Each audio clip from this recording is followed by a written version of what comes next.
안녕하십니까, 알림이 황희두입니다. 요즘 민주당의 대응을 보면 확실히 유능하다는 생각이 듭니다. 윤석열 중앙지검 재직 당시 장모는 피의자한테 17억 대출받았다는 걸 문제 제기했는데요. 특수부장 검사 가족이 형사 피의자와 거액의 거래를 한 것 자체가 중대한 비리라며 민주당에선 강하게 비판에 나선 겁니다. 그 17억 대출에는 윤석열 장모 최 씨의 잔고증명서 위조 공범인 김모 씨가 관여했다는 거고, 김모 씨와 김건희, 박 전 대표는 모두 서울대 EMBA 동기라고 알려졌죠. 게다가 대출 서류를 작성한 당일 대출 승인과 대출금 지급이 됐다는 것도 매우 수상하다는 반응이 나오고 있고요. 앞서서도 같은 저축은행으로부터 무려 48억 규모의 마이너스 통장 대출을 받아서 논란이 됐는데, 이 모든 것들이 우연의 일치라고 할 수 있을까요? 자기 불리한 거 있으면 다 우연이라고 넘어가고, 민주진영에는 뭐만 하면 꼬투리 잡고 엄풀하고, 이게 말이 되냐 이겁니다. 저렇게 막 나가는 윤석열 후보는 안철수 후보에게 전화를 걸었지만 통화가 불발됐다는 소식이 오늘 오전 전해졌습니다.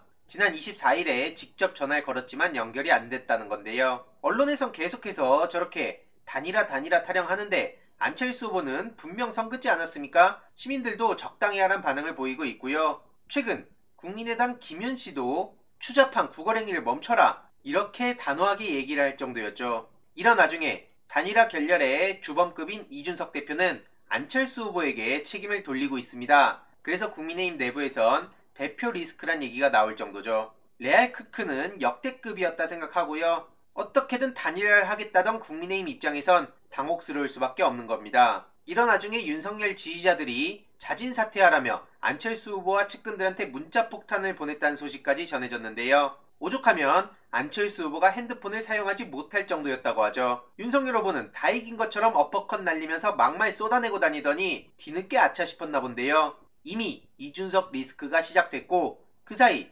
유능한 이재명 후보는 민생과 경제를 챙겨왔습니다. 이러니 정미경 최고위원은 그 입 다물라고 공개 저격하고, 권영세 본부장도 공개 경고를 하고, 이러니까 이준석 대표가 삐졌다는 반응까지 나오지 않았습니까? 설령 그게 쇼라고 해도 지금 타이밍에선 헛발질이고요. 오죽하면 한 언론에는 이핵관의 하극상이란 얘기까지 나올 정도였습니다. 선거 며칠 앞두고 당대표한테 그런 식으로 하면 안 된다 라고 하는데, 이준석 대표나 그 핵관들이라고 하는 사람들이나 뭐가 문제인지 모르는 것 같습니다. 저런 게 청년 정치입니까?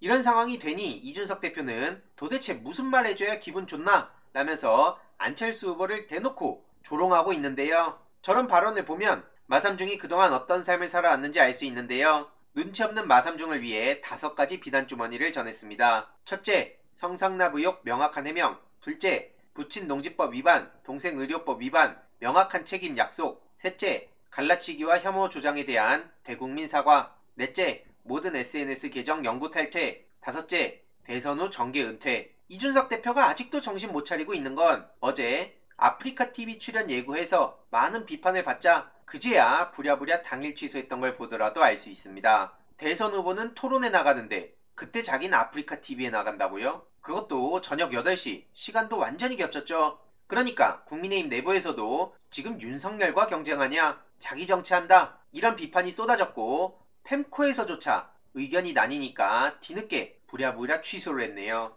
참 형편없는 인간입니다. 이외로도 자영업자들한테 상처 주는 발언을 해서 논란에 휩싸였던 김재섭 씨도 추가적인 해명글을 올렸다가 오히려 자영업자들을 폭발하게 만들었는데요. 이준석 대표를 비롯한 국민의힘 청년 정치인들이 참 국민을 우습게 생각하는구나, 이런 생각이 듭니다. 반면 진정한 보수로 알려진 김현종 단장은 최근 이재명 후보의 지지를 호소했는데요. 대선 후보 중 과연 누가 조 바이든 미국 대통령을 상대할 수 있냐라며 바이든 대통령과 대북, 대중정책을 둘러싼 한미 공조에 대해 논의해야 되는데, 치밀한 계산과 유연성으로 협상에 능한 이재명 대통령이라면 충분히 가능하다고 극찬했습니다. 대통령에겐 맞아 죽지 않는 능력과 굶어 죽지 않는 능력이 필요한데, 전자는 외교 국방이고 후자는 기술 산업 통상이고, 이걸 모두 융합한 게 안보라고 설명했습니다. 위기를 자력으로 극복하지 못하면 국민의 삶은 위태로워지고 고달파진다고 강조하며, 이재명 후보는